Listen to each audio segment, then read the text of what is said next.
What's up, YouTube? Look, Sunday evening here. Y'all heard from me this morning, but I had to come back to y'all again this afternoon. Look, yesterday I showed you the washing and the taking care of the trucks because that's what it was. But notice now on Sunday what I got going on.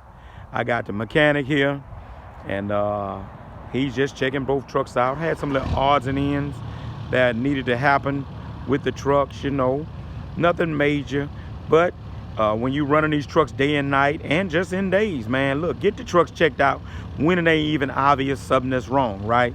Nothing obvious was going on, little small ticket tax stuff. I got him here to look at a few things to make sure because I'm running back on that old double dip tonight. And when you're running especially hard night and day like that, these trucks get worked hard. And so you want to make sure that you get in the mechanic. Go ahead and spend that few $100s, man. Let that guy come on up there and check you out, even while things going good. I'm all in the business of catching stuff before it gets bad or it bites me in the butt and something I could have taught. So look, the lesson, the nugget in it is be proactive.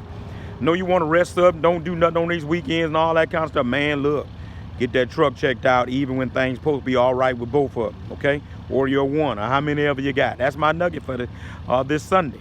Yesterday was cleaning them up and washing. Today was greasing, checking them out. Take it for what it's worth. Country CEO on a Sunday. Hit the like, hit subscribe. I'm back quiet.